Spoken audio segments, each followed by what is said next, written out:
Is it visible for you? Is the editor page visible for you? You can see what we will be writing? Okay, perfect. So you can see now my editor. Now let's start by where we have stopped last session. If you remember, we were talking about interfaces, and we showed how interfaces are very beneficial for us. And we defined a dataset class that actually can measure any object that can be measurable. How did we do that? We, for instance, we said if we want to make a program that measures or that calculates the maximum and the average of a set of bank accounts. So we have created the bank account class, okay, that implements a certain interface called measurable. If we wanted to do it for a set of coins, we again implemented a class called coin that implements an interface measurable. What was the interface measurable? Here we are. The interface measurable, just as we said before, that interfaces, they specify what methods to define, but does not specify how these methods are implemented. And this is what we have done. We declared an interface called measurable, and in this interface we have defined a method called getMeasure. It doesn't provide any implementation, okay?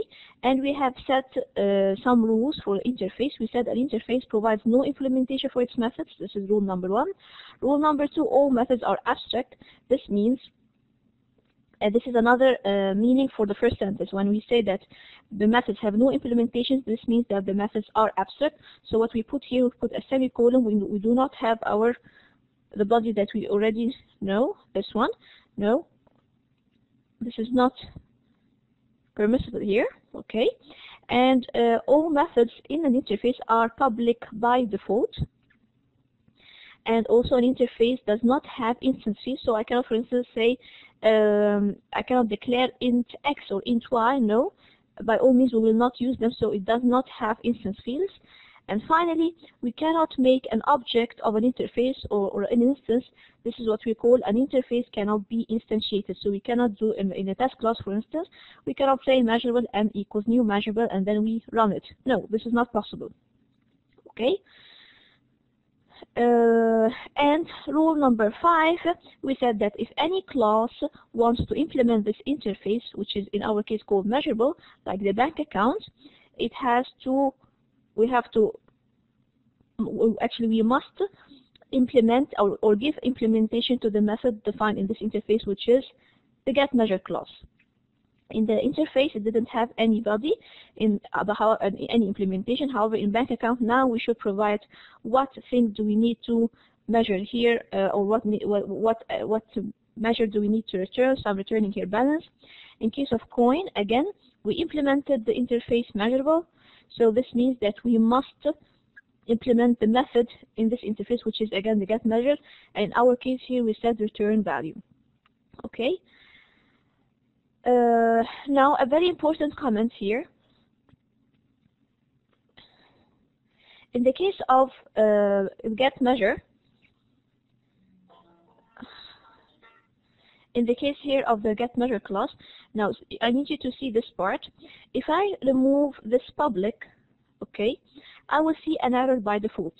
Now, in the bank account class or in the coin class or any class that implements the interface measurable, we must write the word public.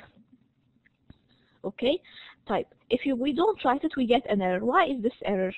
Because the default modifier for any method in any Java class is limited to the package access.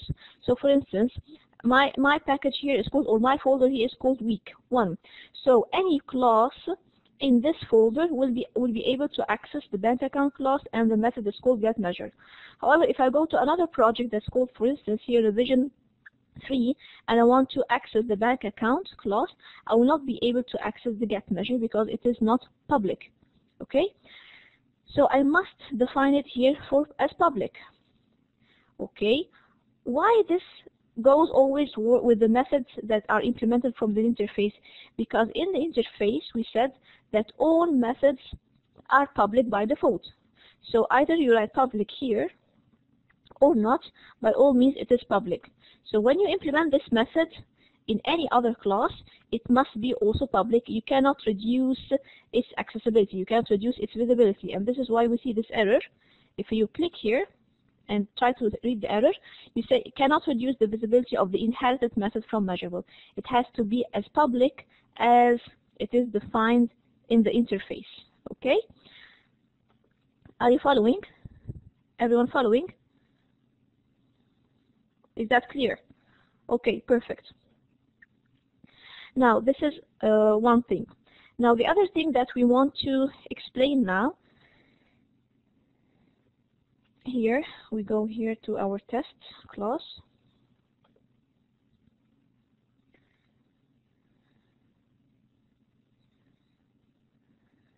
Now, is the conversion between classes and interfaces. Now, this is my test class. We have already written all that together, and we do understand it.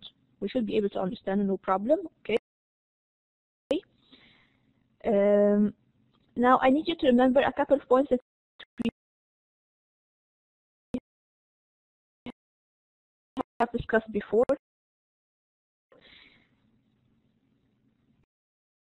When I say measurable, m equals new measurable, I said this is an error. Why? Because we cannot make an instance, or in other words, an object of an interface. Okay? Here we are. So again here you say, cannot instantiate the type measurable. Okay, this makes sense.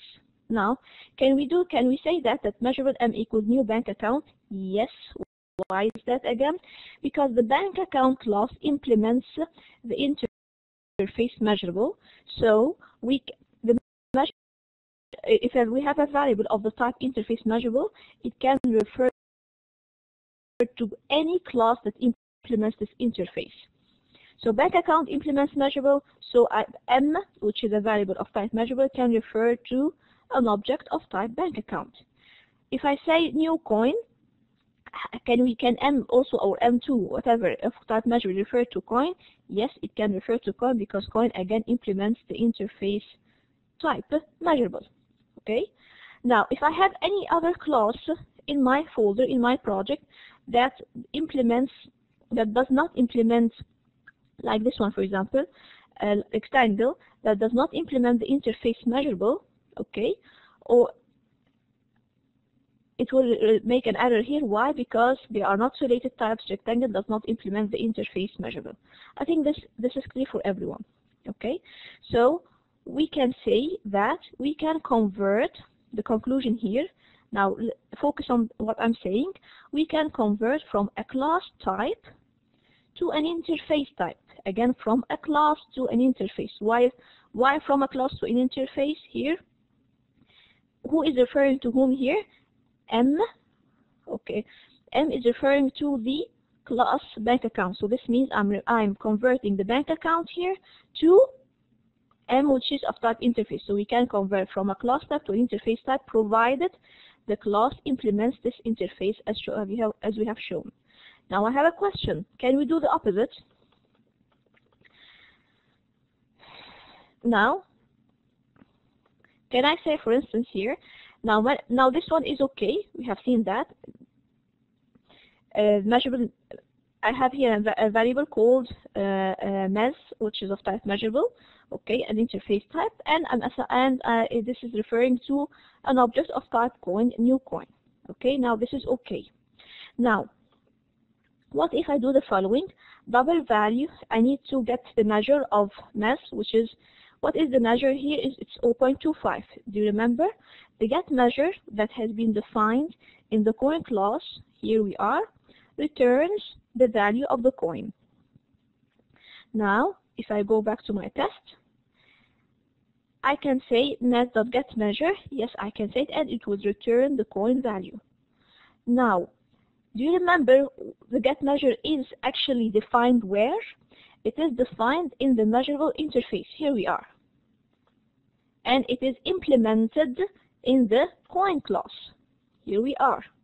So when I say the mesh.getMeasure, of course no problem, because mesh is an interface, a variable, an interface type variable. It's referring to an object of type coin, and it can always invoke the getMeasure method, which is defined in the interface. Here we are, getMeasure.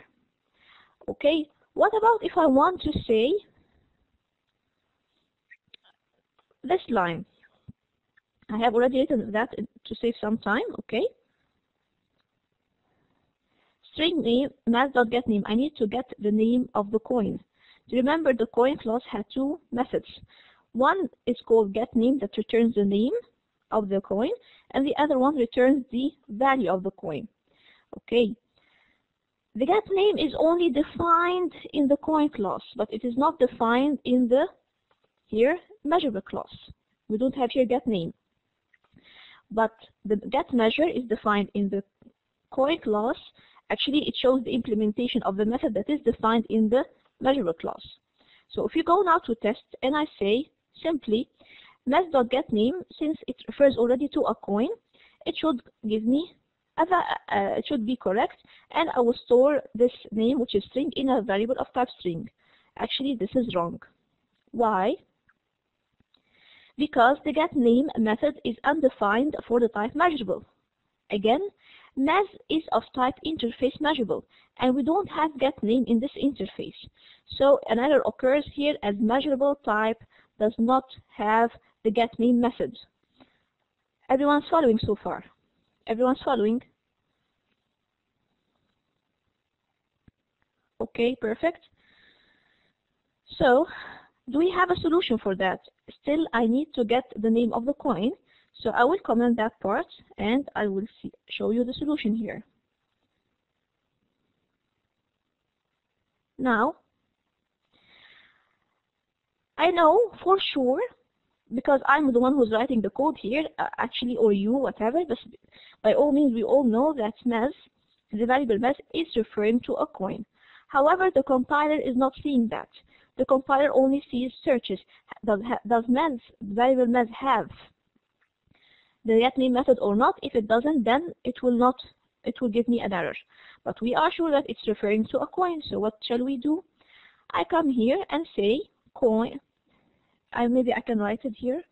Coin. Okay. I define a new variable of type coin. Okay. Equals mesh.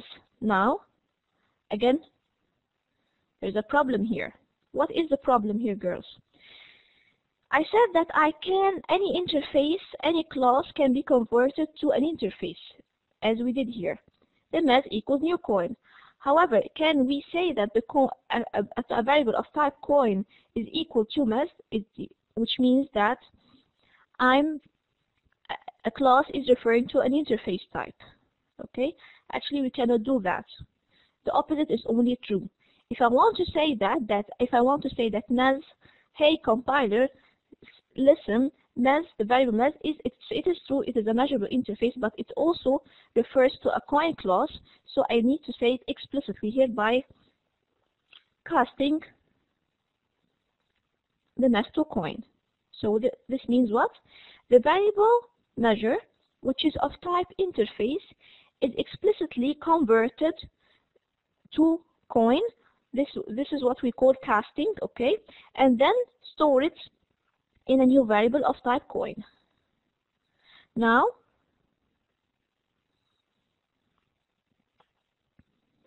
this is what we have written here exactly, okay? So if we say, if you are sure that the measure refers to a coin object, you can use the casting to convert now from an interface to a class. Okay, can we get the name now? Yes, because mesh is explicitly converted to a coin class, so we can say here, you see, mesh coin dot get name, as you can see here. Okay, now I can see the get name, I can see the get version, I can see anything that is defined in the class coin. Okay, and I will store it in my variable name. Okay, is that clear for everyone? Is that clear for everyone?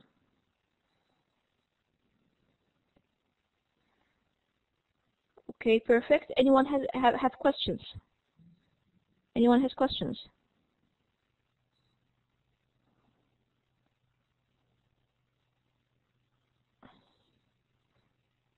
Okay.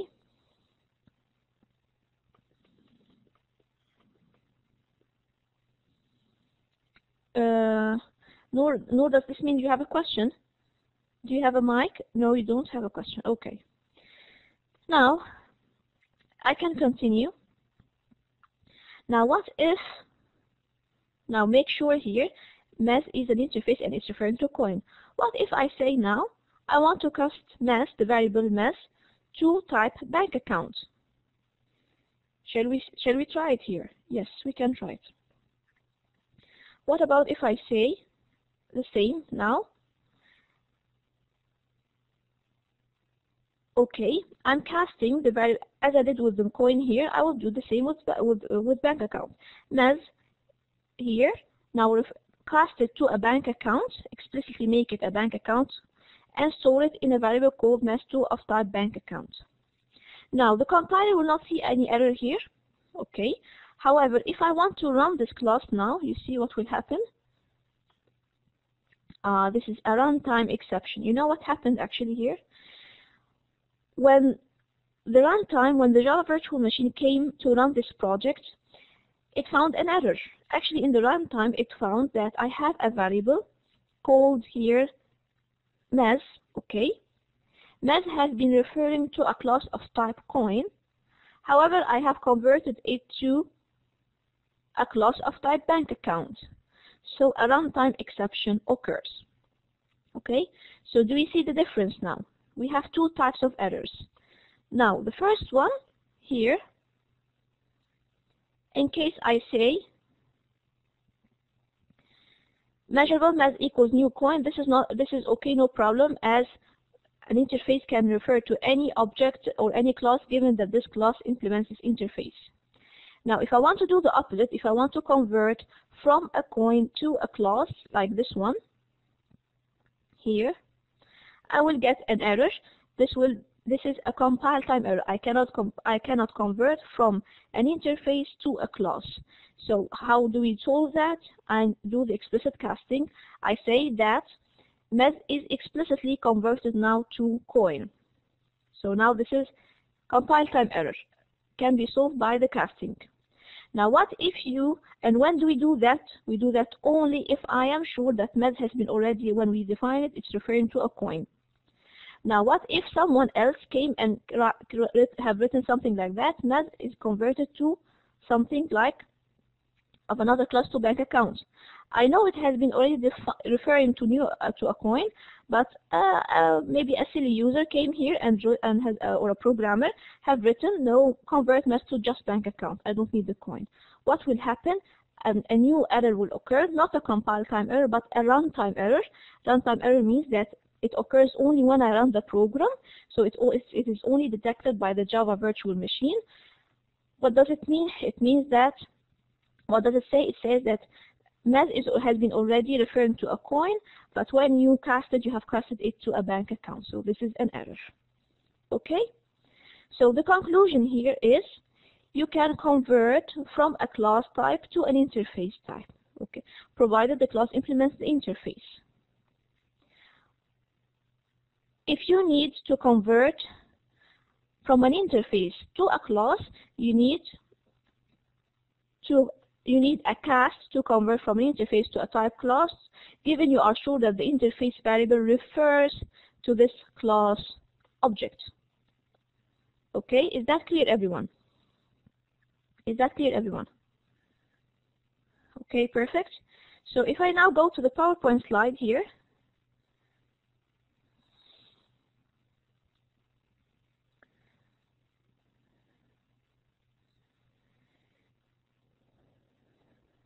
here we are.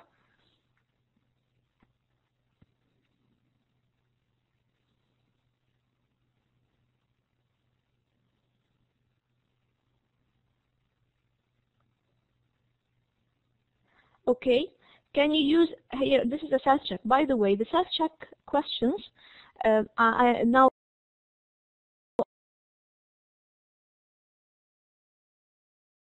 as we have agreed on the email that I have sent you, by all means, girls, you must for the third time read the chapter very well. You must read the PowerPoints very well. And my advice to you is to study week by week.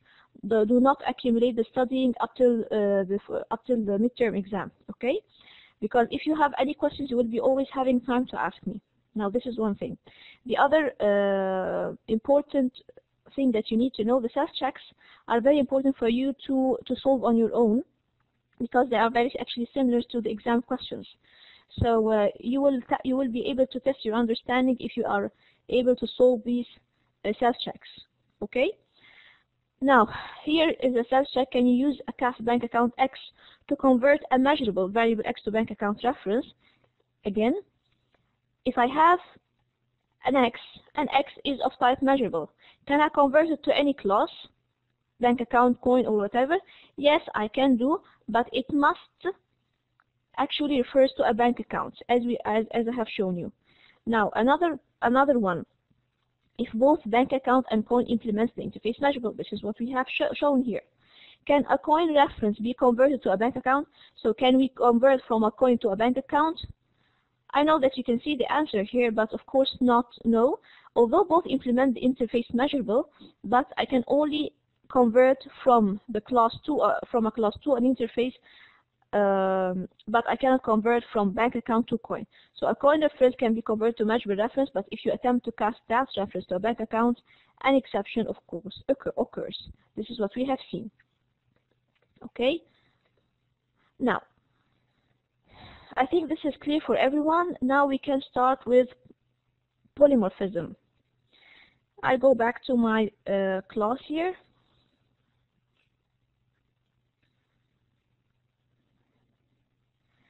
And I will be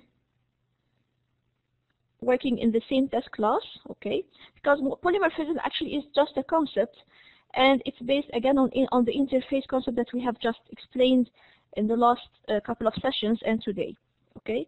Now, let's first see the example, and then we conclude what polymorphism means. Now, I will define a variable called mass5 here of type interface. So measurable mass5. Okay.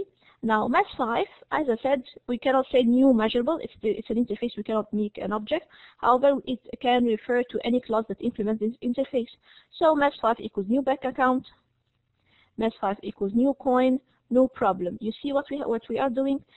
Mass5 can refer to this one or this one, and it's the same variable. Now, if I say mass5.getMeasure here, and I will store it in a variable called results. Remember, mass5 here dot getMeasure, it has a method called getMeasure. And this one is the value that's being returned. I will return it into results. Can anyone say which getMeasure is it calling? Now, is it calling the getMeasure that is defined here in the bank account class? Or is it calling the getMeasure that is defined here in the coin class? Is it bank account or is it coin? Now, mass5 is in the first sentence it's referring to bank account. In the second sentence it's referring to coin, and there is no problem because both bank account and coin are implementing the interface. And now when I call the getMeasure, which one will it return? Will it return the value of the coin or the balance of the bank account? Okay, in this case, do you have any expectation? Do you have any expectation of the value of the result here? Anyone?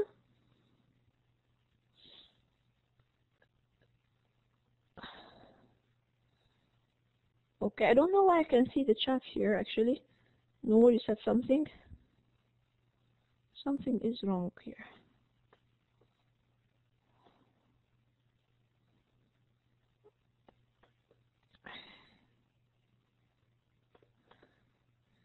Okay, Noor, I know that you have written something, but obviously I cannot see it. I'm sorry about that. If you have a mic, you can talk. If you have a mic, you can talk. Because I actually, since last time I had a technical problem with the chat. It's not opening. Okay, Omne is also sending something, but it's invisible for me here. Okay, I have already opened the mics for you. If anyone has a mic, you can talk. Until we sort out this issue. So if I go back here to my program, now results if I try to print the result, it should print here to 0.1. Why is that, girls? Because in the first sentence I said MES5 equals new bank account 2000. Then I said it is equal to a new coin. Well, this means that it is replaced now. So instead of referring to a bank account, now MES5 is referring to a coin. So this is the last sentence that shows me that to which class or to which class object MES5 is referring to. So the MES5, if I call the get measure, it will refer to the coin. Let's test it here. Result is 0.1. That's the one. Okay. Here we are testing polymorphism. This is this line. And then the first thing that we are printing is the result 0.1. Again, because the last sentence shows the last line in my code says that MES5 should now refer to coin. So this is what has been read here. The get measure will refer to the get measure method in the coin class. Is everyone following? Are you following? Okay, perfect.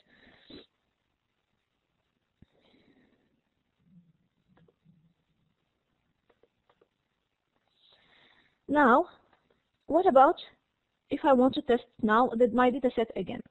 Now I'll do something very nice here. Okay, I will data set. Okay, data set data equals new data set. Now remember, the data set takes any class, okay, data set calculates computes the maximum average of any class that implements the interface measurable. Why? Here we had a class called a method called add, okay, and this add takes any class that or any measurable interface. It takes X, which is of type measurable, and here we can pass any class that implements the interface measurable type. When we tested it before, we have done it separately. Here in the last two sessions, we did it for the first time. We did it for, here we are. The first time we tested it first for the coin. For the coin here, we set the dataset coin data, and we added some coins.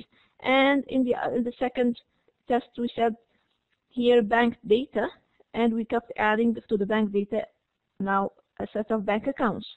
Now this time, I will define it only once here. Dataset data equals new dataset, and to the same I will say data dot add. Okay, it takes anything of that implements the interface measurable. So I say some new bank account. Okay, 2000. Then I will say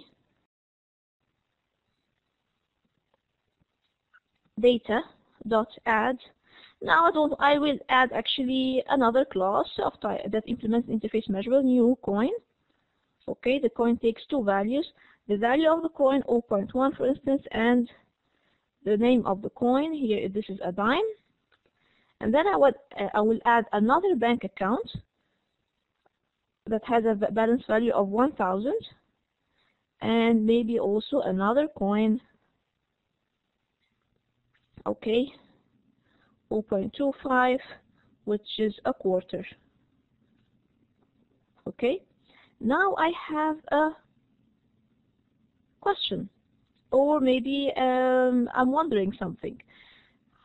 Now, sometimes I'm adding a bank account. Okay, in concept-wise, it doesn't make any sense to get the maximum of a set of bank accounts and coins. Of course, I know it doesn't make sense, but I need you to understand how interface, how polymorphism is working here. Now, I'm add to the same object or to the same class. I'm adding new coin, sometimes a bank account, sometimes a coin, sometimes another bank account, then a new coin. Now, my question here, if I go now to the data set here, class, the data set class has this method add, and it's taking any class that implements the interface measurable. We do agree with that, which is X in this case. X.getMeasure. Now, how will it know when it's called getMeasure? This is the getMeasure of the bank account, and this time this is the getMeasure of the coin class. How do we know that? Actually, this is the good thing about it here. This is what we call polymorphism.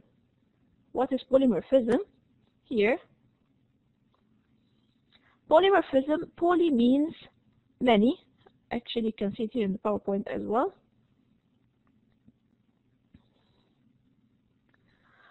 Poly means many, okay.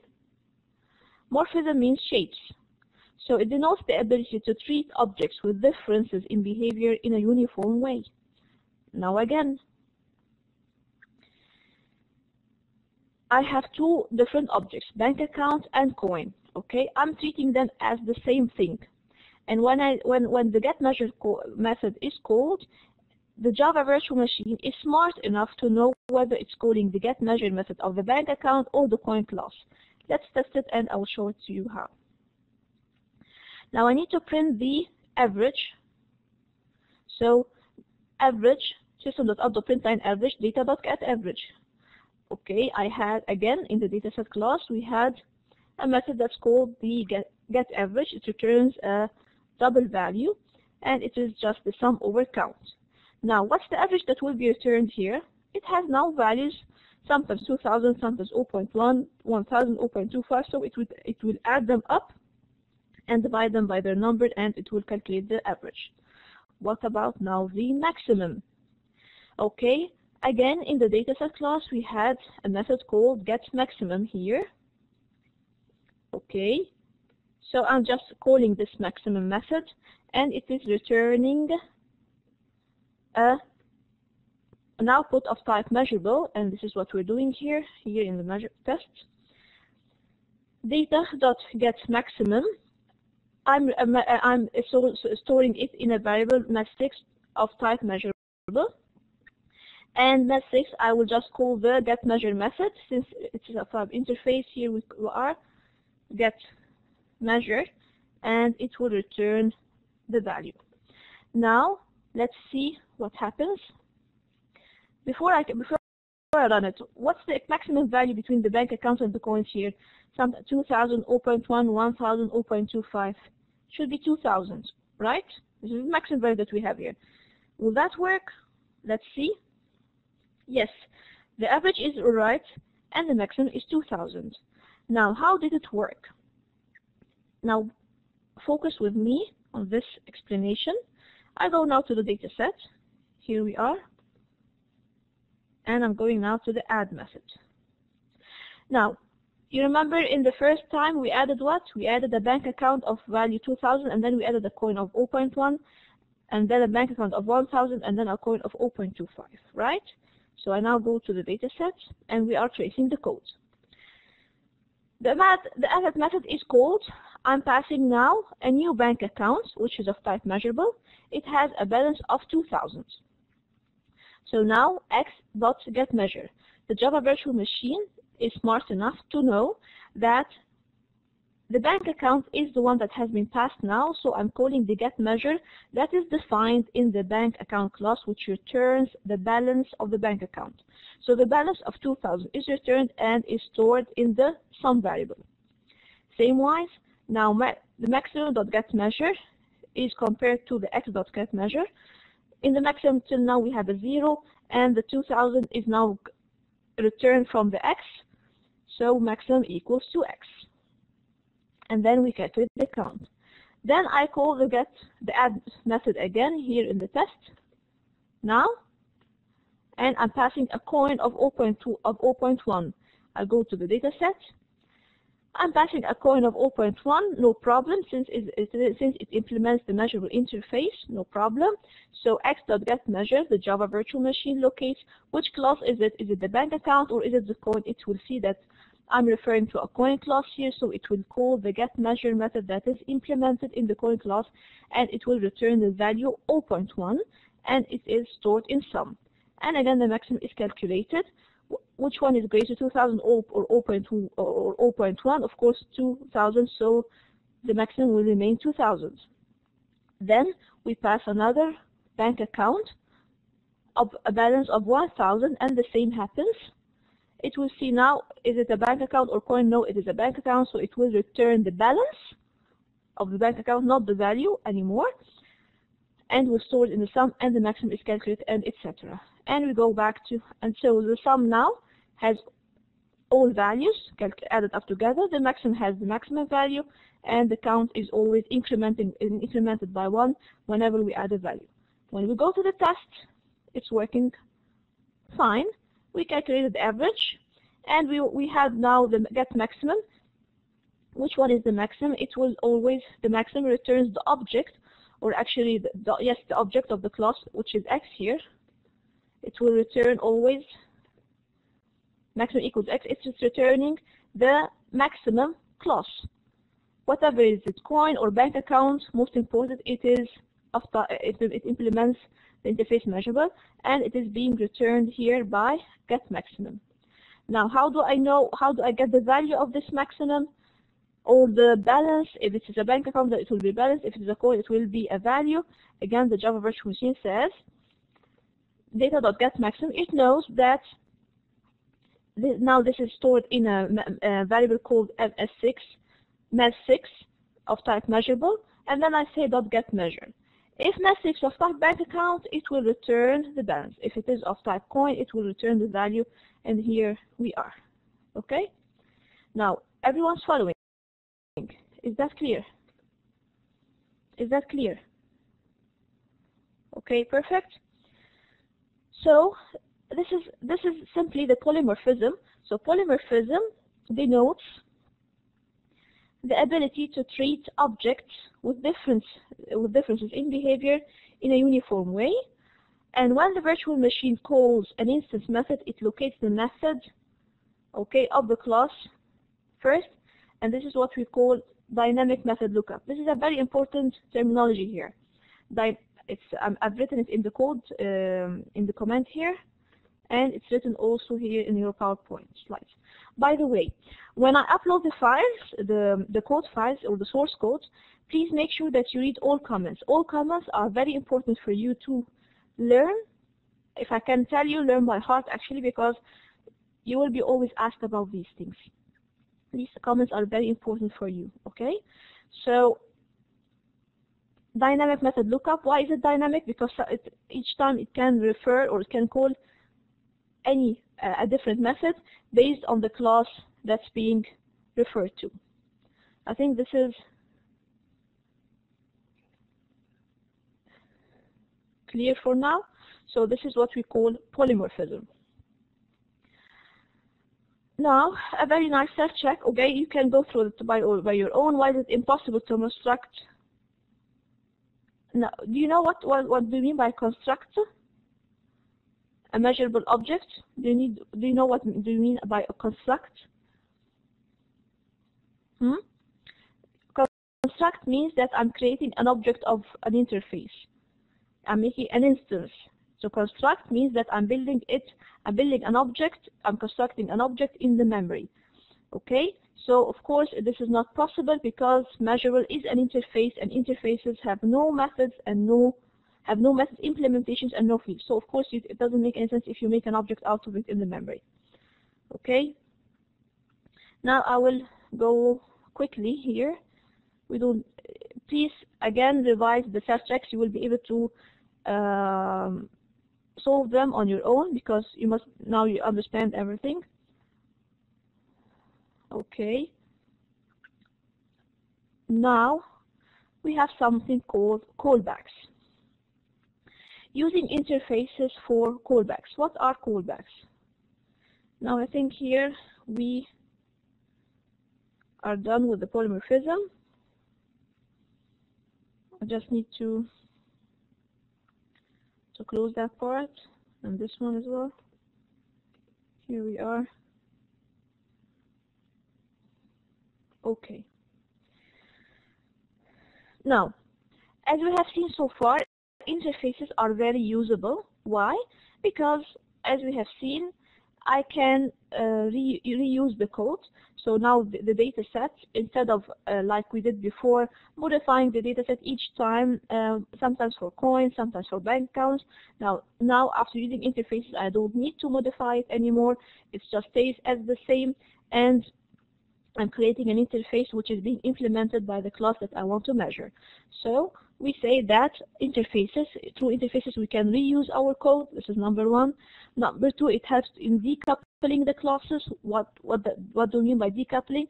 So dataset is now separate from bank account and from coin. Okay, so they're not related anymore. It's not complex as before. Also, we said that interfaces help us in generalizations in general, because it's very flexible. It allows me gives me only the definition of the method, and I'm the only one who can implement the method, or any class can implement the method that wants to use this interface. Now, however, we do have some limitations. Okay, what are the limitations? The limitations of the measurable interface. It doesn't have to be, of course, measurable, but because we are talking about the example here and the interface is called measurable, so it's mentioning here the measurable interface. But this is usually the limitations of any interface. Now, first one, I can add the measurable interface only to classes under your control. What do you mean here? Okay. Now, if you, for example, want to use a class from the Java library, let's say the rectangle class. Now, the rectangle class, by default, it doesn't implement the interface measurable, of course. Now, let's say, for instance, I will tell you now, I need now my dataset class to return or to calculate the maximum area of a set of rectangles. So this means that I can do the same. I can create my rectangle class. It implements the interface measurable, and we go on. However, the rectangle class is already defined in the Java library, and it does not implement the interface measurable. So I cannot easily write the rectangle class and say it implements measurable. I cannot change what has been already defined in the Java library. So this is a problem. Now, it can only, another delimitation, it can only measure an object in only one way. What does that mean?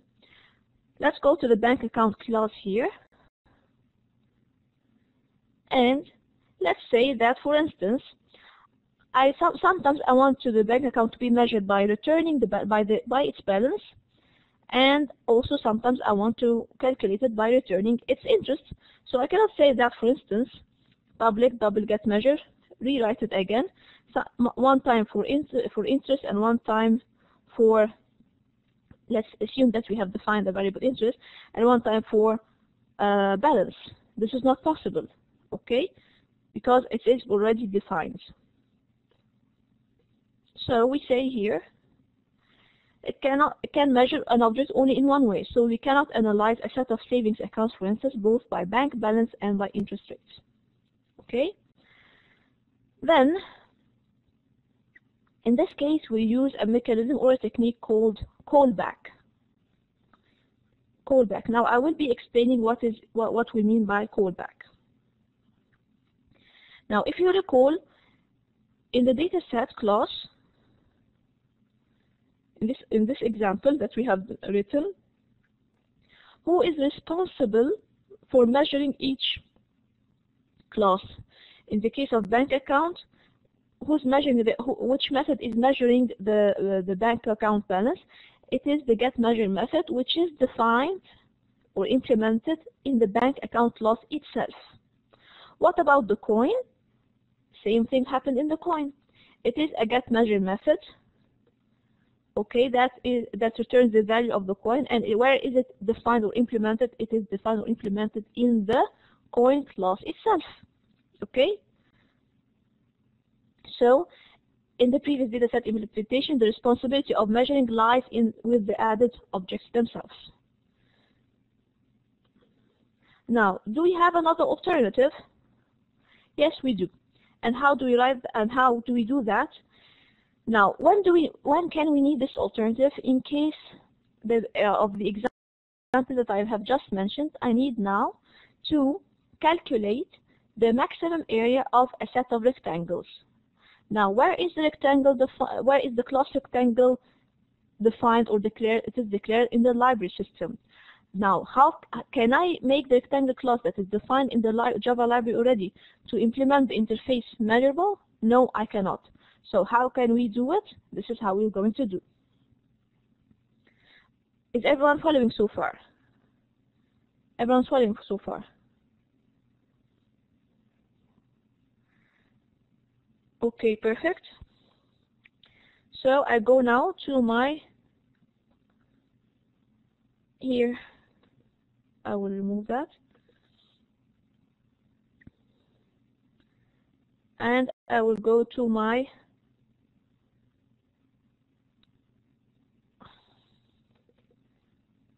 okay. Now, to save some time, I have already written some code, but I will be explaining it, and we can rewrite whatever we need. Okay. Now, first thing.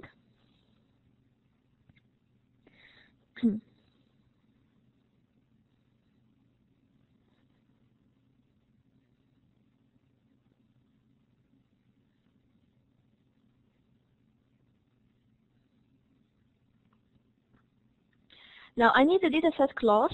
Now, let's think about how we can solve this problem. I need a dataset class to be able to take any object, whether this object implements the interface measurable or not. Okay, so this is the first thing. So what we do now here,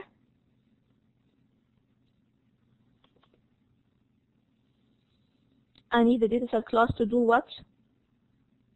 I have defined a new dataset class called dataset enhanced. Dataset enhanced. This class is used to explain the callback technique. Okay. Now, in this class, I need do you remember we had the public void add?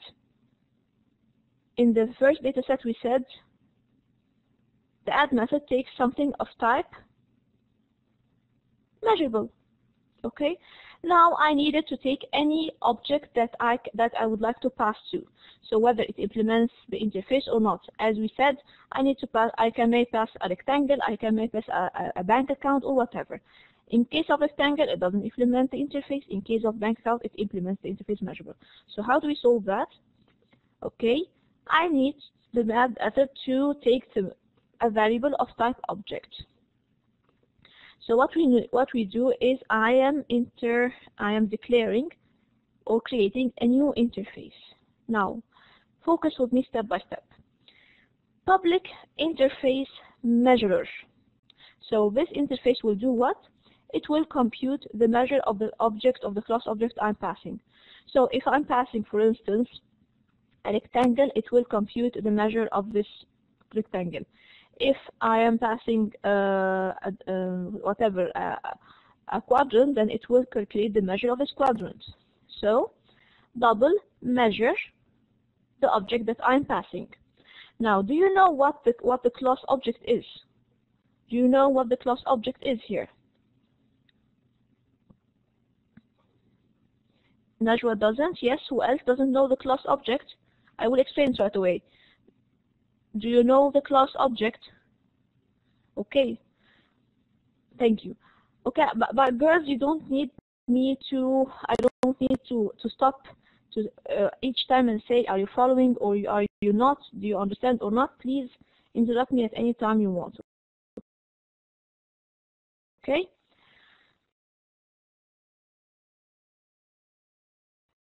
If the chat is not working, then maybe you can, which is sadly it's not working, then just make a mark, yes or no, so I understand that you are saying something, okay? Now, what is object? I have created now a new class called test2, okay? Just ignore what's anything written. In test2 I have a main method, and now I need to explain the object. Okay, what is an object? Now concentrate with me. Object, can you see here, if I'm writing that, object, OB, for instance, equals new object, okay? Now just ignore anything else here. Now someone would ask me, what is object? There is no error. The compiler is recognizing a class called object. Yes, it is. Now the class object is the root of the Java class hierarchy. You know, in Java, and actually by next session we will be discussing inheritance. In Java, classes, we have super classes or parent classes and child classes. So if a class, this is what we call a hierarchy.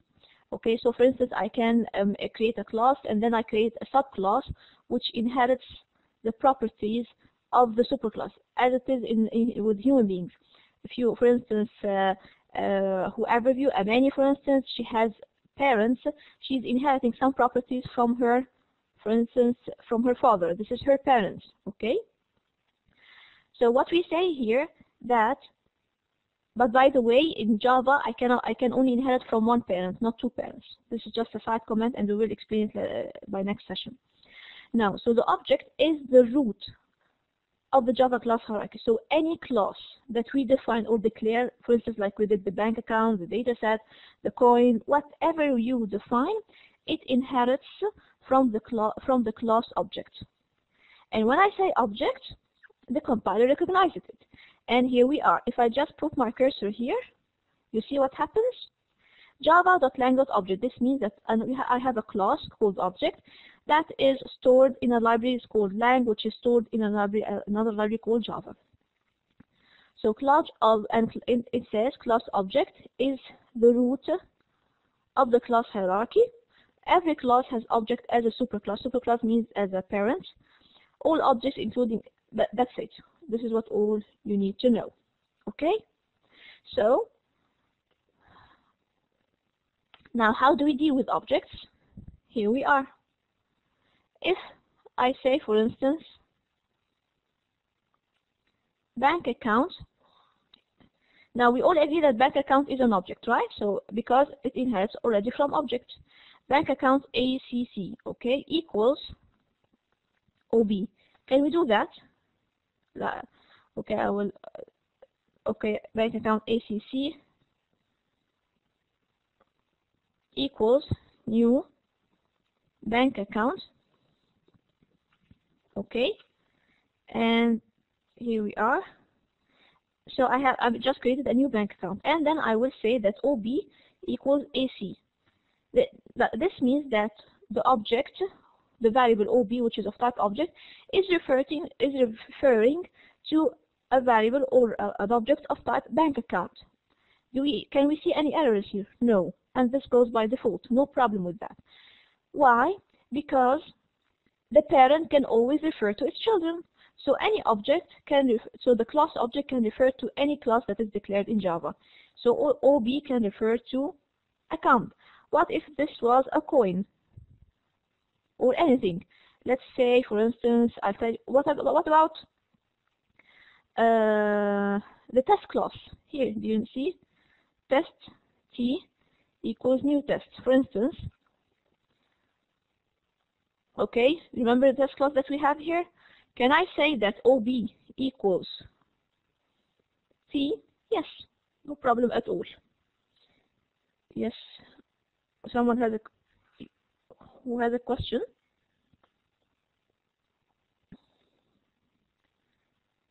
Okay, Fatma, this means you have a question. Fatma Katani, you have a question?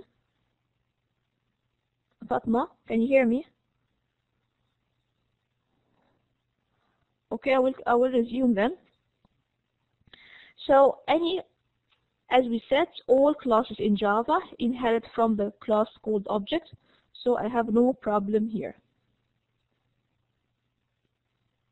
Okay?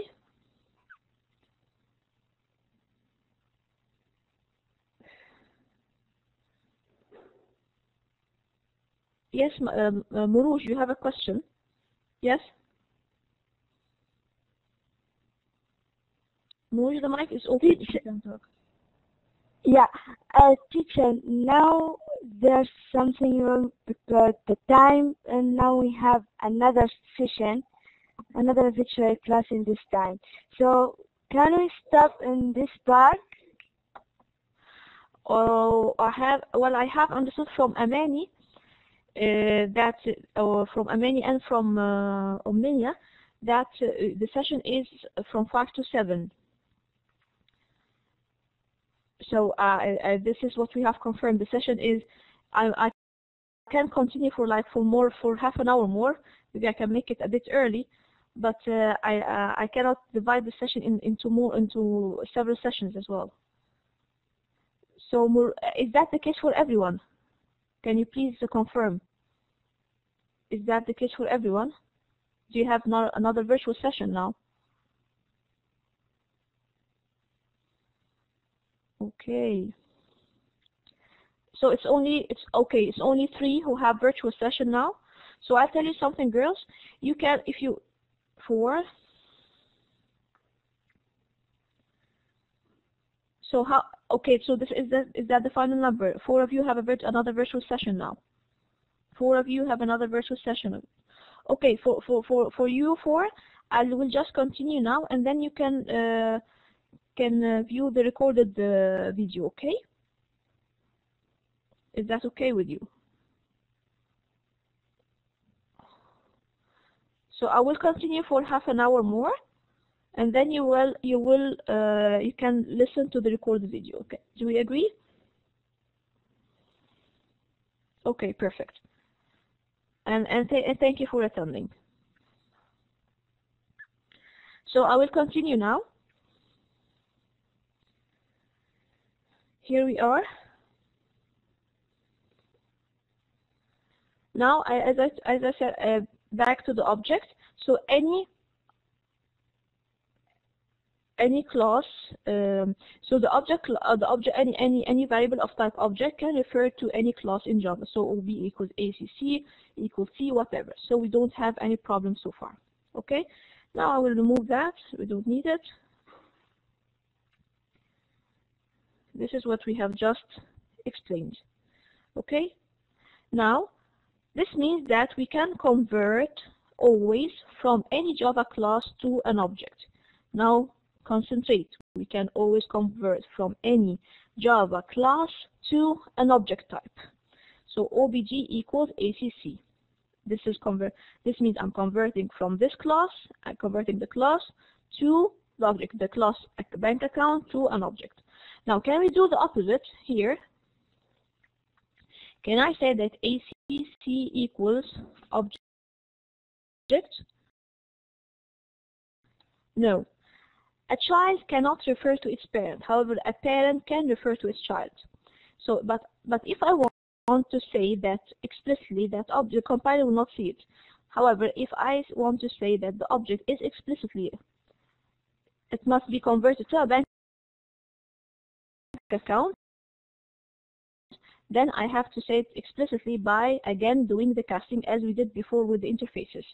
Here, ACC equals bank account OBJ. What I'm doing here, I'm converting explicitly the object variable to a bank account and storing it into ACC, which of type bank account. Okay, so conclusion. You can convert always from any Java class to an object type. However, if you want to convert from an object class to any other class, you need casting. Okay? Everyone's following? Okay, bear with me a second, please.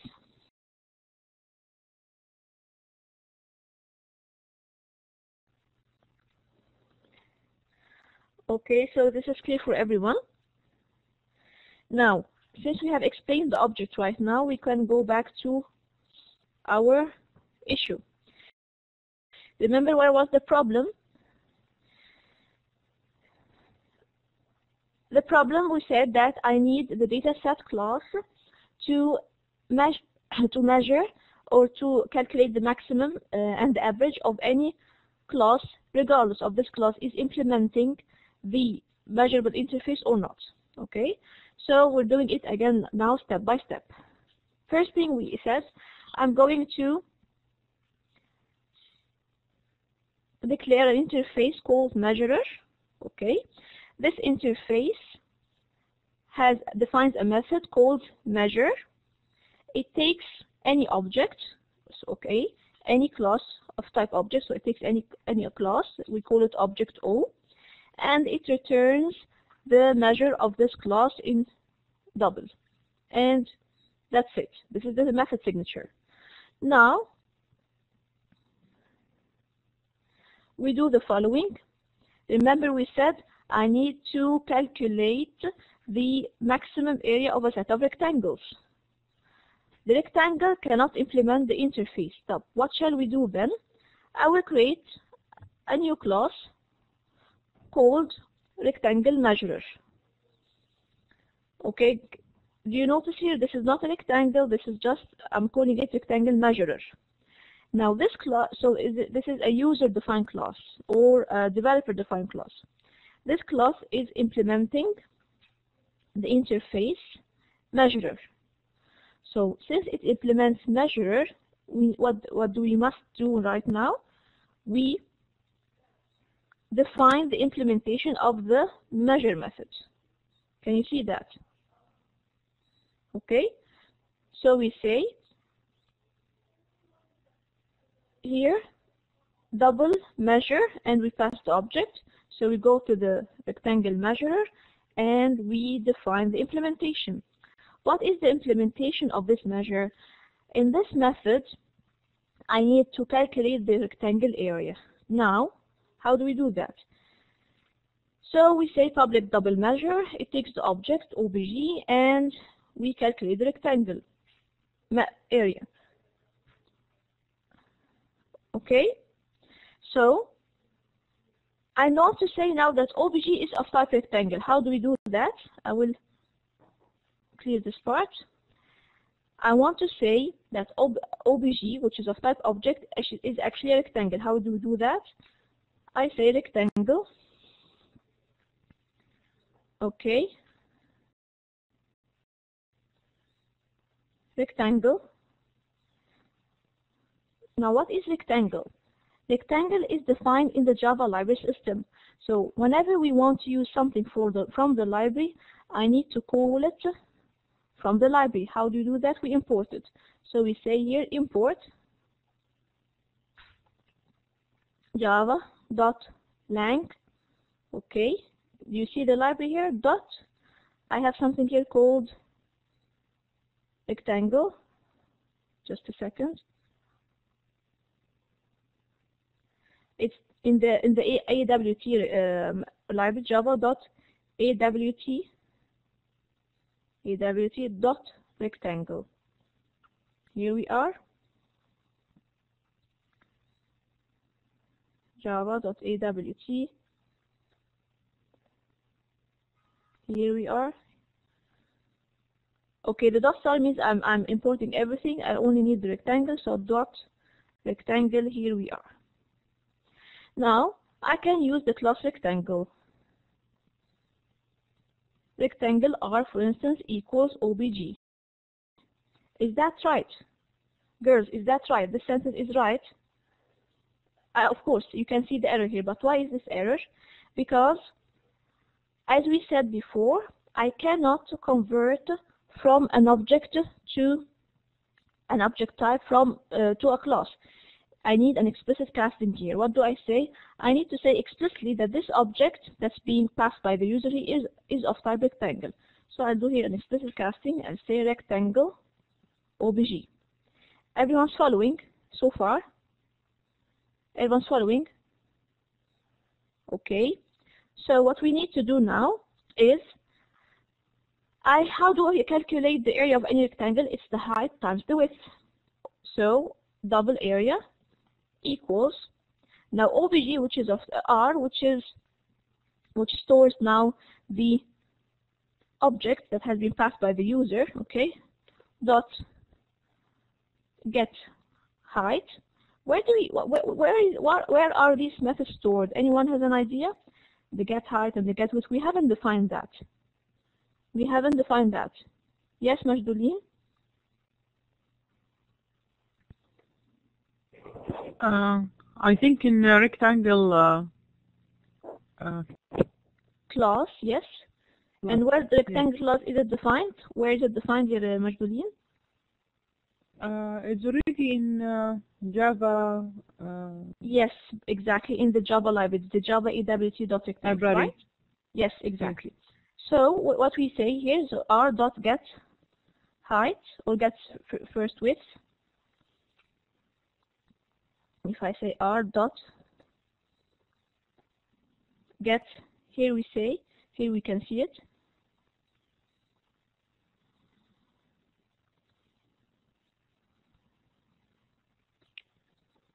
Okay, here we are, the get width times r dot get height. Okay, we can see it here. That's it. And then I'm returning what? I'm returning the area. So again, in this step, what have we done? We define just a simple class called rectangle measurer. It implements the interface measurer. The interface measurer is supposed to compute the measure of any class object. So this is what we're doing here. So the double measure, it takes an object. Now in my case, I need to calculate the rectangle area, so I will say that the object that's being passed to you is of type rectangle, so please make it of type rectangle. This is my line here. Now calculate the area, which is r.getWidth times r.getHeight, and then return my area, okay?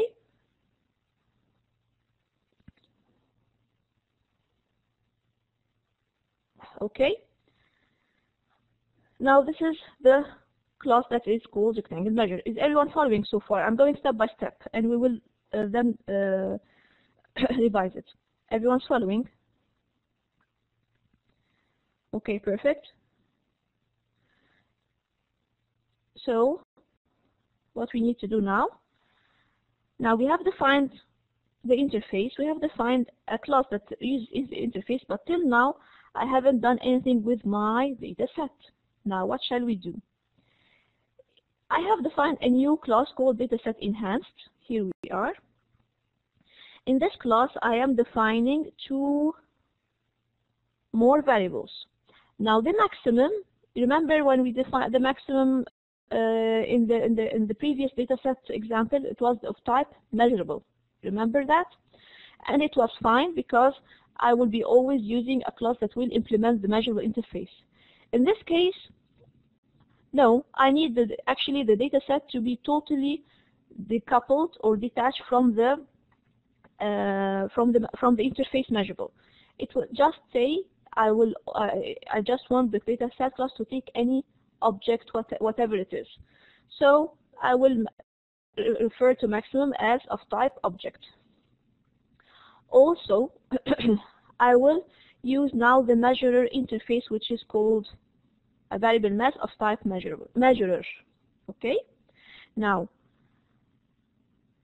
for the constructor of the dataset class now, the dataset enhanced, I am constructing it with, in the constructor, I'm passing a variable of type measurer, which is of the interface measurer, and so whenever the user creates a new dataset, it will tell the user will tell this dataset what do you need to measure. I need to measure, for instance, the rectangle. So I will pass here rectangle measurer. So this constructor takes anything of an interface of type measurer, and this is set to the variable mass that is defined here in the dataset class. Okay?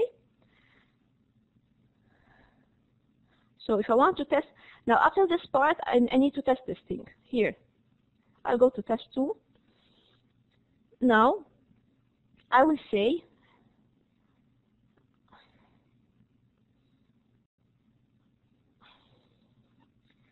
dataset enhanced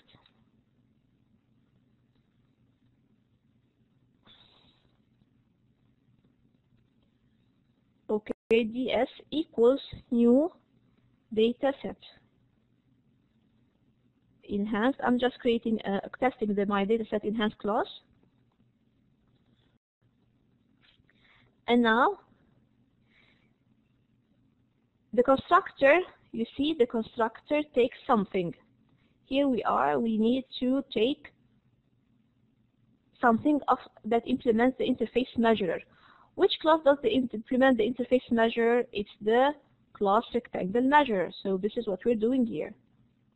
So I'm saying here rectangle measurer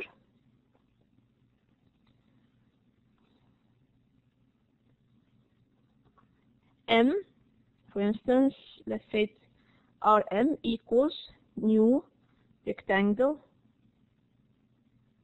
measurer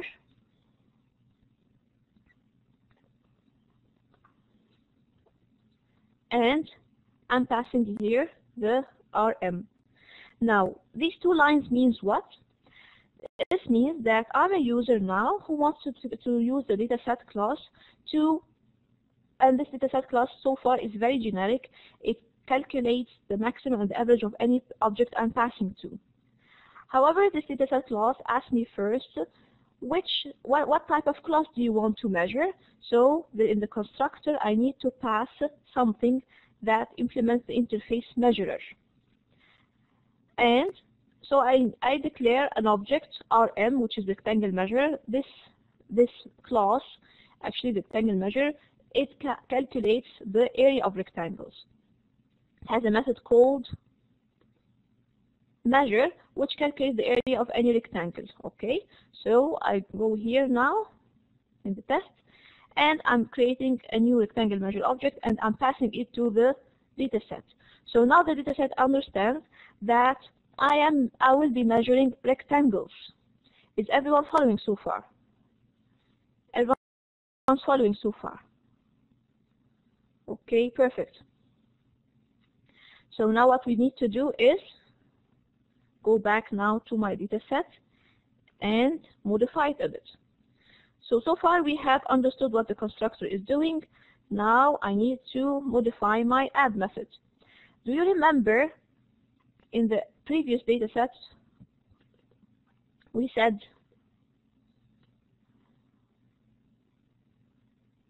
I'm adding anything that implements anything that implements the interface measurable? Now in this example, no, I'm adding any object. So we say object X. Okay. Now the question is, what is X? X could be anything. So what we say, so sum equals sum plus what? Now X, the object class, does not have anything called get measure or whatever. So what we need to measure the object X. So remember, I have defined here a variable which is called measurer. Okay, measurer has a method that is called measure. So math.measure X. Now what does measure again returns here? So if, for instance, if I'm passing the object, any object, let's say rectangle, okay. So I have the method which is of type interface dot measure. It's calling the method measure, and here, if I'm using, for instance, this class that implements the interface measurer, here it will take this class, it will take the object which is X, will convert it to a rectangle and will return my area. Okay, so here we go. So each time I'm passing X, now it's measuring, it's testing what is X and measuring its area and returning it to the sum variable. And the same wise here we compare same way we calculate the maximum, we get the value of the object by math.measure.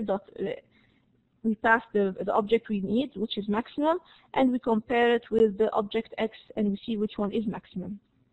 What about the method getAverage? We do not need to modify it. What about the method of getMaximum?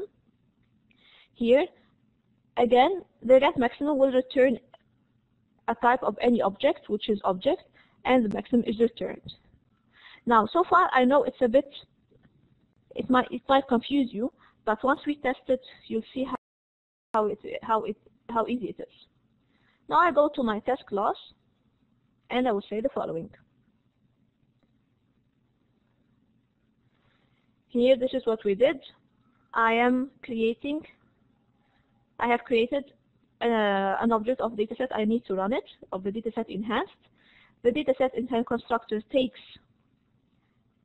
a class, or takes anything that implements the measure interface.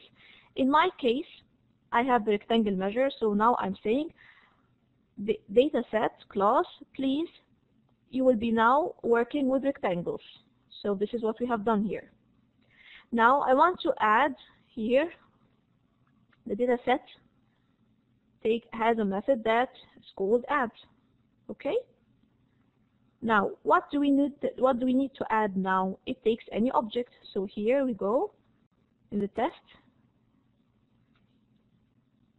Data dot add. Okay. You see it takes object X. So and as we said, since the object is the root class of the Java class hierarchy, an object can always be converted to any class type. So we can say here new rectangle. Okay. And what about the rectangle? Rectangle class, which is defined already in the Java library system, also has its constructor. You can see it here. New rectangle. Okay.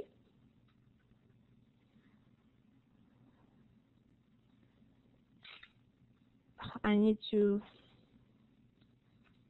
Okay.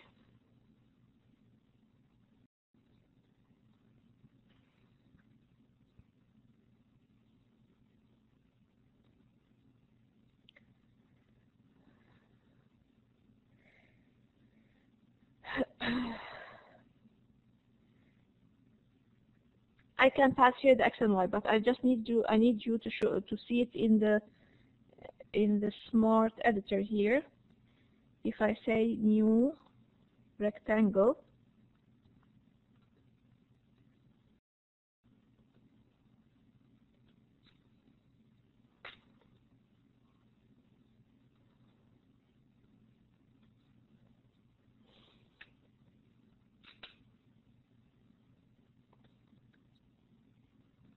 okay, it's not visible here, but let me show it to you in another way. R rectangle, R equals new rectangle.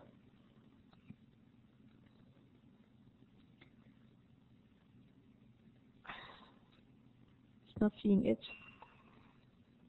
Maybe we need to take this part. Okay, put it in.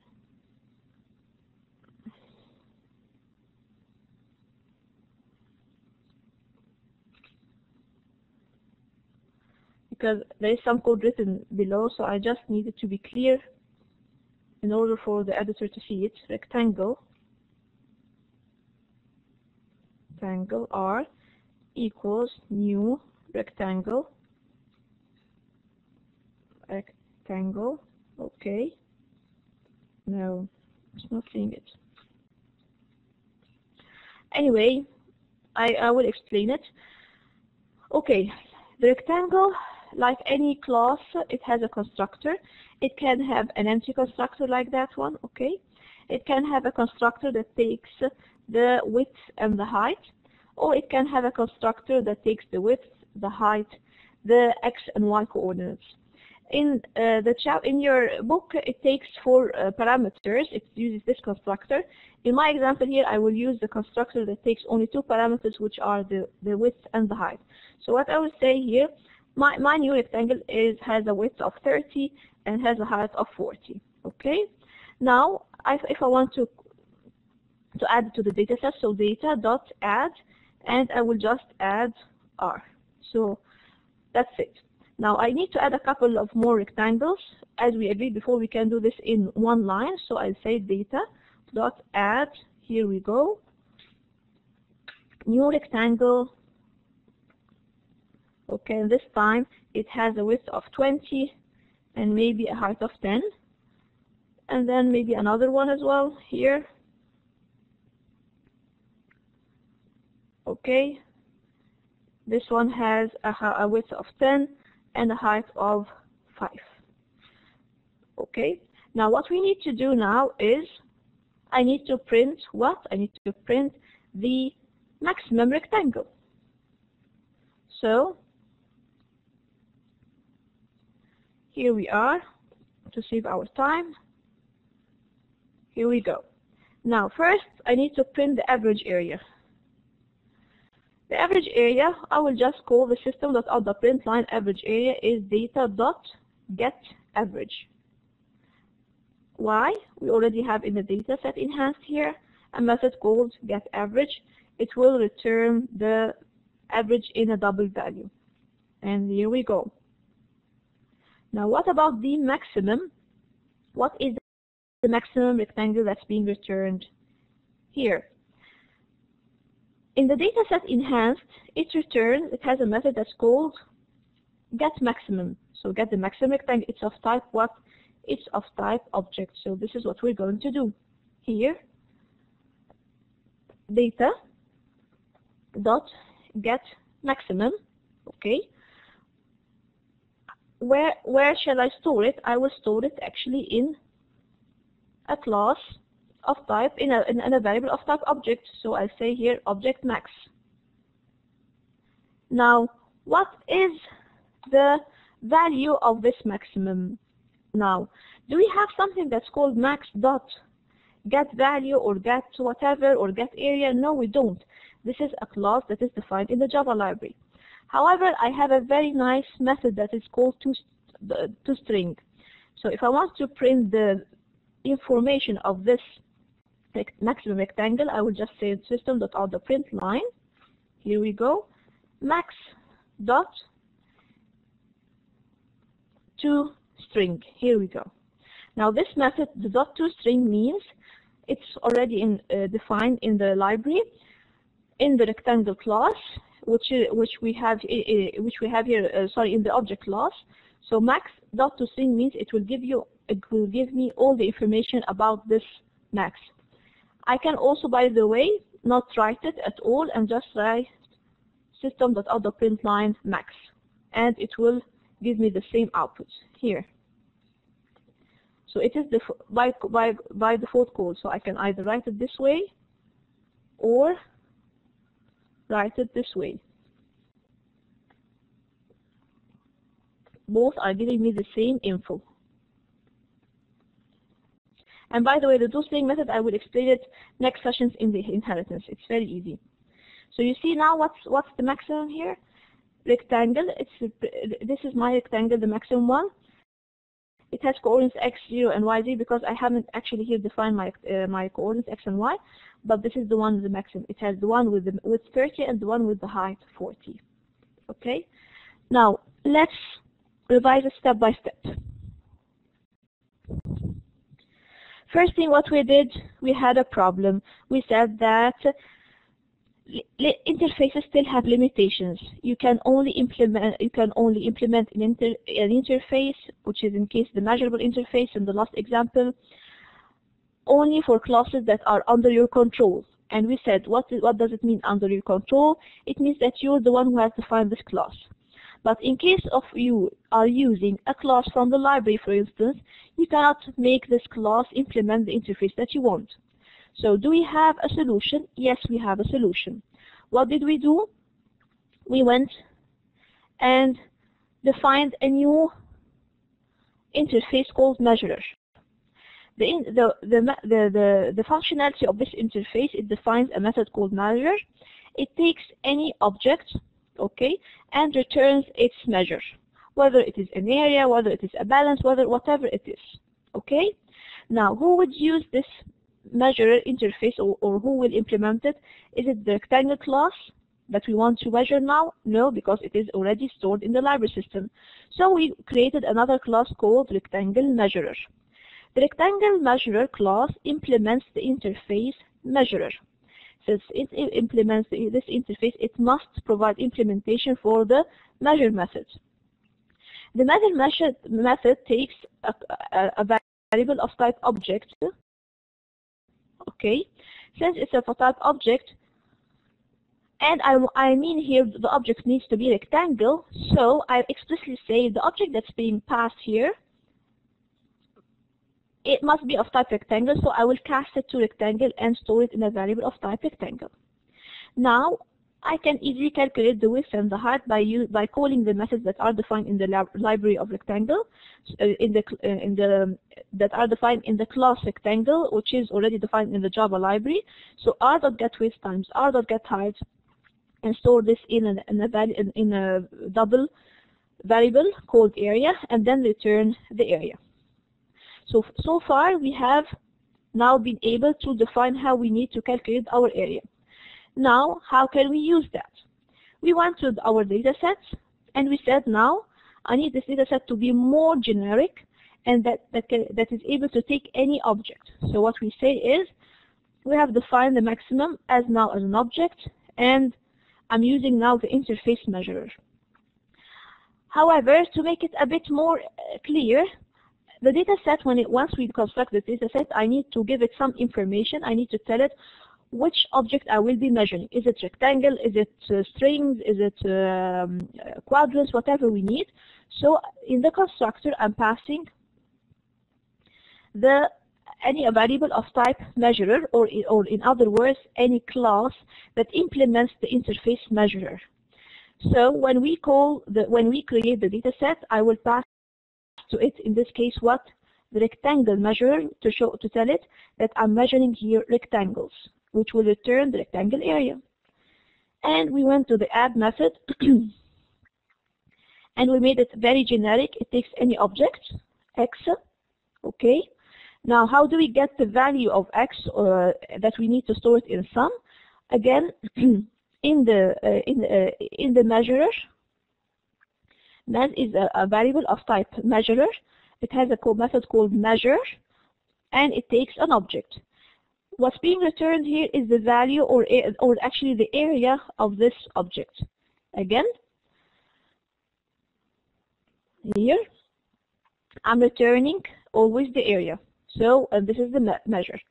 And if we go now to the data set again, now maybe someone would ask me, you said that math is of type measurer, it's not of type rectangle measurer.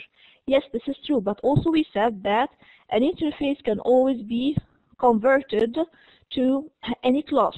Remember that?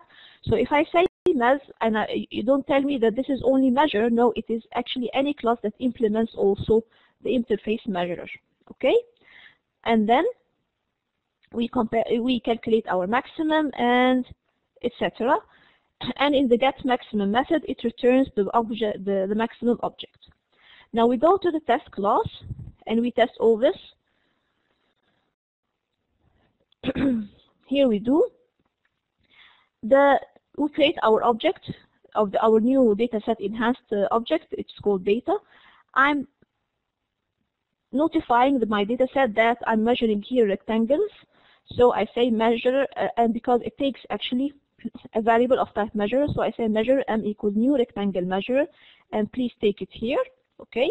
Then I can add to my data class, to my data object here, the different rectangles, new rectangle. Again, the add method takes objects, but since an object can always be converted to any class, so I can say here new rectangle.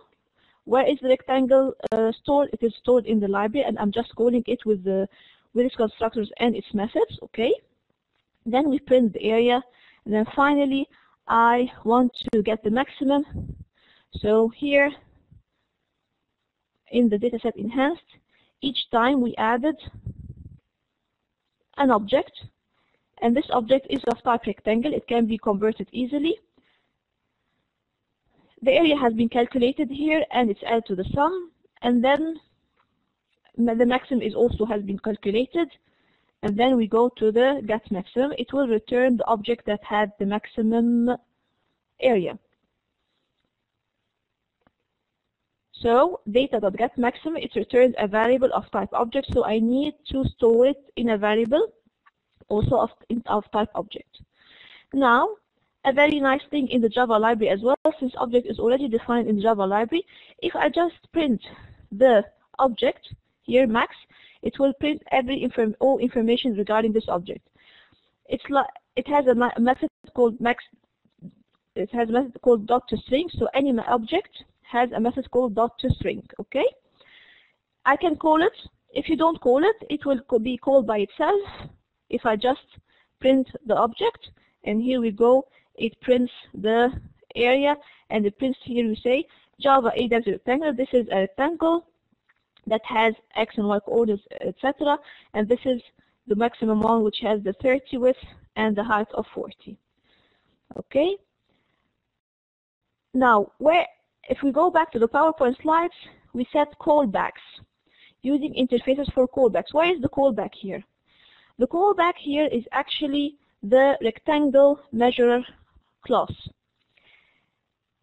It's like I'm writing a piece of code aside, and whenever I want to use it, I'm calling it.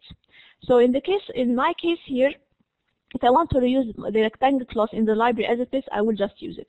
If I want to make some modifications or calculate the area of these rectangles using my own code, so I will just write a piece of code aside here in the class called rectangle measurer, and I will call it back in my data set here and then test it again here. Okay? So this is what we call callback, using interfaces for callback. Now, is that part clear, girls? Is it clear?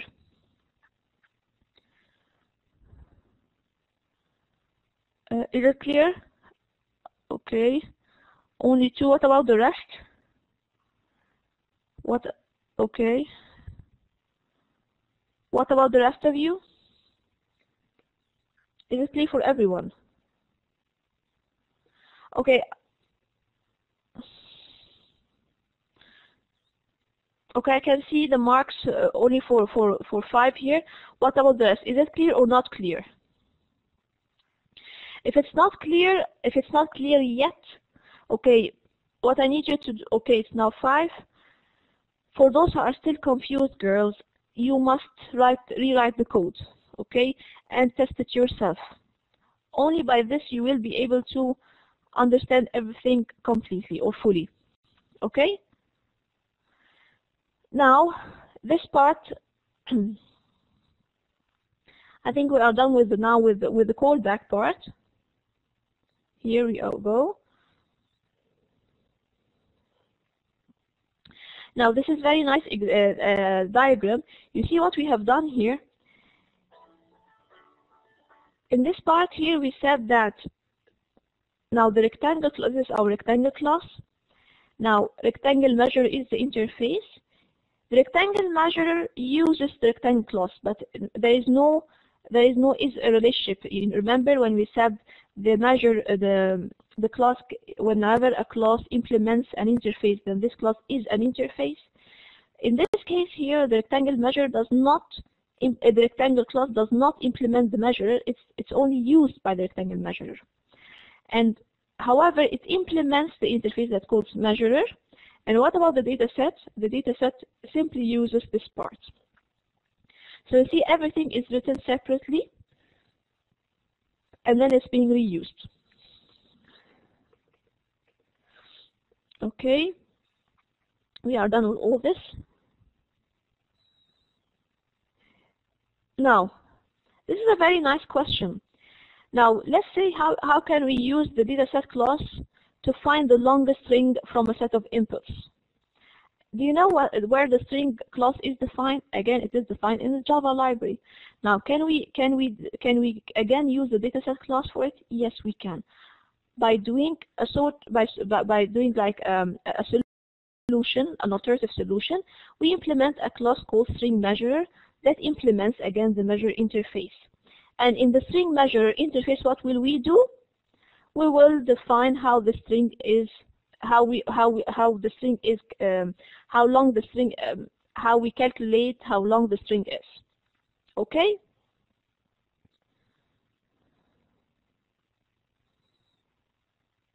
Then please go through all self checks. This is very important again. Now we have a concept called inner class. This is very simple.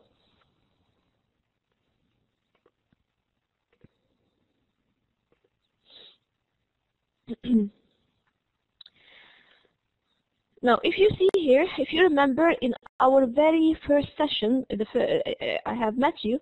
Remember when I told you whenever we write a Java file, then this Java file is compiled into something called a class file, and then this file is run by the Java virtual machine. However, no files are produced in the runtime. Okay. Now, if I want to see where are my class files in the Eclipse, for instance, here, you see I have here what? These are all .java files. These are my Java, which are compiled, and then I should see always files that are executed with the they have or compiled, which have the same name but an extension called .class. Where can I see that? In my case, everything is stored here in a folder called workspace. Okay, so if I open it here, I have it here in the folder workspace. Now this is my these are all my projects. Now the current project we are working in is called week 1. You see here. Now these are the source files. They are all written in Java. You see here the type is Java file. Now in my case here, I can see now here, this is what in the callback example, I can see here the rectangle measurer, ignore the rectangle. Oh, I only need the rectangle measurer, the measurer, and the dataset enhanced, and my test2 class. Now if I go back, I must see now what in the here in this folder called bin. Okay, in the bin all class files are stored. So I can see here the dataset enhanced.class, the measurer.class, and the rectangle measurer.class, and my test2.class. So I have now what? I have now 4 outputs of this final example. 4 outputs, 4 class outputs. Okay. Now, what is the idea of the inner class? It's very simple. Whenever you have a very trivial class, a very insignificant class, for which you don't need to have a separate file, you only need its functionality, but you can actually embed it anywhere. So we can use something called inner class. So which class is here the case? The rectangle measurer. You see, it's a very trivial class. It only has one method. It's not big. So what we can do here, I can easily, you see here, I will just copy it. Now focus with what I will be doing. I will actually delete it here. Delete. Okay. It will not be separate anymore. And I can go to my test2 class easily here, test2. And in the very beginning, here we go. Inside the main method, I can define this class.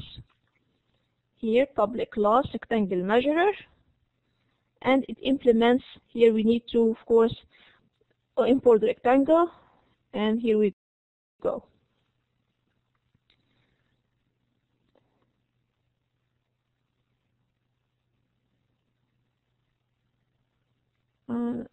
Okay, now it will not be public anymore now. Okay. Now, what did I do here? I just copy and pasted the definition of my class here, class rectangle measurer. I'm copying it all, and I'm putting it inside which class? The test2 class. Where exactly? Inside also the main method. Now, did you notice when I said here public, It created an error, of course, because now this class is not public anymore. It is already inside a class. So by all means, it cannot be public. Okay, this one. Here we go. Now, who can see this class now? Actually, anyone inside the test2. Anyone inside the test2. And also, okay, here we go.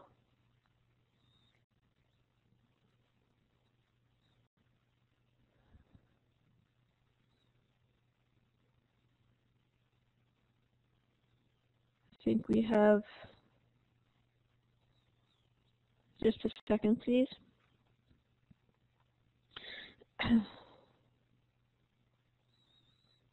We can also implement it here, actually. We don't need to be. No.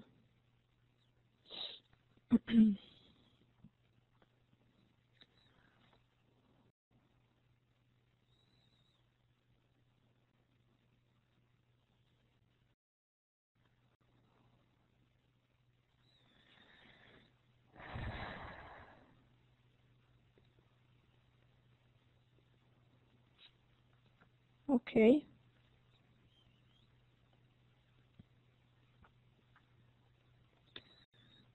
There's one bracket missing.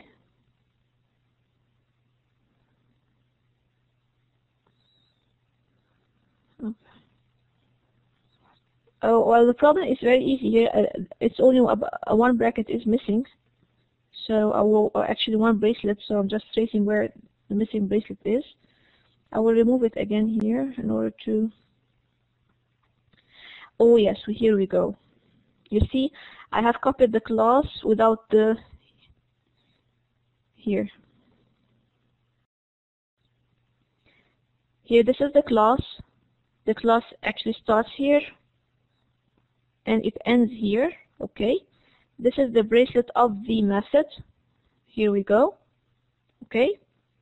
So now, again, we call this an inner class. So now, who can see this inner class? Anyone within its scope.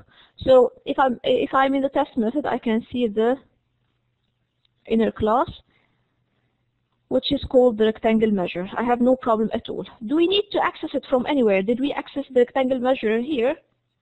The dataset enhanced here?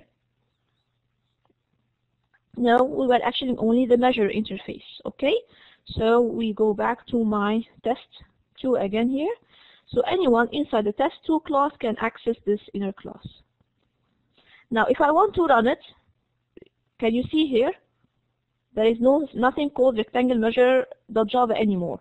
Now, if I want to run it, it's running correctly. Here we go.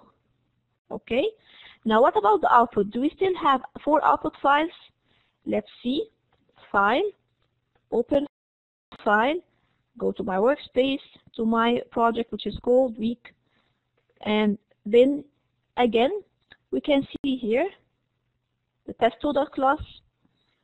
Test2 rectangle measure.class. It shows me that there is an output file. Again, it's called the rectangle measure, but now it's inside test2. And then I have my measurer and my dataset in here. So again, I still have my 4 outputs, but when I'm writing it as an inner class. Okay? When do we use inner classes? Whenever the class is insignificant or trivial. That's it. This is the concept of inner class. Any question? Or let me say, is that clear? Okay, is it clear for everyone? Okay, perfect. Now,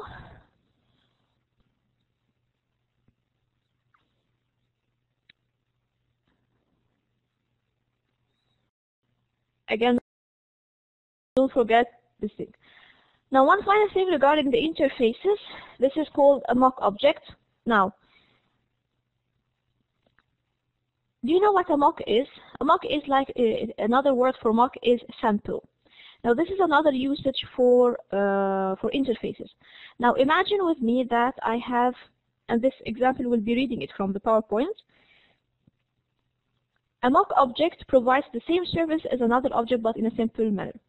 Now, imagine the following. I have an application called Gradebook. Okay, this Gradebook it uses a class called Grading Program. Okay, the Grading Program class manages quiz scores. It manages the scores of the students and all the exams, etc., using another class. So I have now a big class called Grading Program. The Grading Program, let's say that this is like a test class, so Grading Program test. And this class is using another class. It's called Gradebook. The Gradebook class has the following methods: a method that adds the score, another method that, for instance, gets the average score, a third method that saves the grade file. Okay, so this is just a simple example. Now imagine that the Gradebook is not yet complete. So maybe I have defined 1 or 2 methods, but not the third method. Can we still use it? Yes, we can still use it. How? By using interfaces. So if I want to test the grading program without having a fully functional Gradebook class, we can still use the interfaces here. Here we go. I can declare an interface, okay, that has the same methods that I need for the Gradebook. So public interface. Now I'm calling it not Gradebook, as it shouldn't be the same name as the class. I will add just an I. This is just for significance that this is an interface only. And as we said, in interfaces we do what? We do not provide method implementations. However, we can provide the method signature. So we say add score. It takes the following parameters and semicolon. No implementation. Get average score and no implementation. Save and no implementation, etc. Okay. Now, if I want to test the grading program, okay, the grading program class should only use now this interface, never the Gradebook class which implements this interface. This means that if I want to test it now, I will use now the interface Gradebook, the iGradebook. How do we do that? I will create a class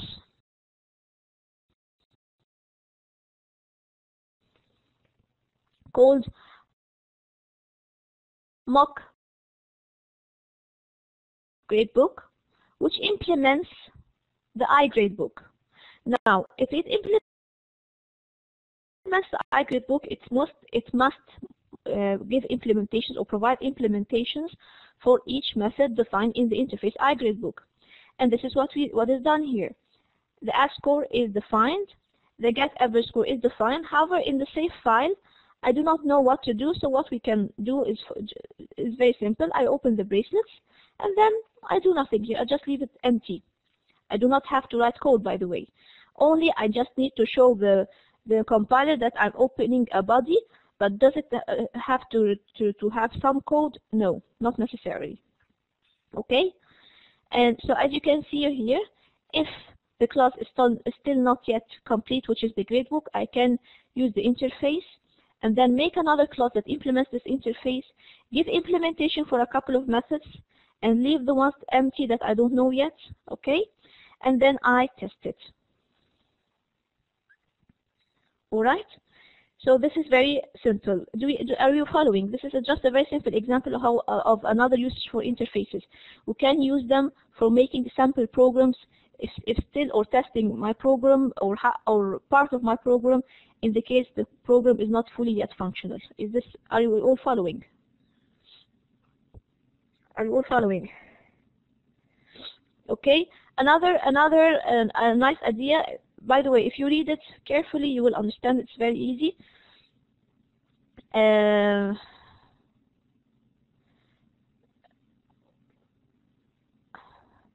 this is a very good question. Why is the technique of mock objects particularly effective when the Gradebook and grading program class are developed by 2 programmers? Now, imagine that I have 2 programmers. One is writing the Gradebook class and one is writing the grading program. As I mentioned before, the Gradebook class implements the methods add scores, average scores, save file. The grading program does other functionalities. In addition, it uses the Gradebook. Now, what if programmer 1 is not yet complete with the Gradebook, or actually is complete but only missing a couple of things, and the programmer of grading program wants to test his class, and the class that's being used by grading program is Gradebook. So instead of using an incomplete class, he can use the iGradebook, which is similar to the gradebook, but it is an interface. So because the developer of grading program doesn't have to wait for the gradebook class to complete, it can use just another class called, here it was called mock gradebook, that implements the iGradebook interface. And in the mock gradebook, it can only define a couple of methods, and the rest it will leave it empty body. So everyone is following? Everyone following? Is that clear for you? Okay, perfect. So I think now we are done for today. Now what's left is something called event listeners. Again, by the way, girls, now you see the core thing in this chapter is that you really understand what are interfaces. The rest of the chapter is always talking about implementation of interfaces or different ways of using interfaces. When it comes to the event listeners, this is what we're calling graphical user interface. Okay? Now, what I need you to do, I'm expecting that every one of you have read and studied well already this chapter, chapter 9. Okay? Now, I need you to study the same way we are doing together.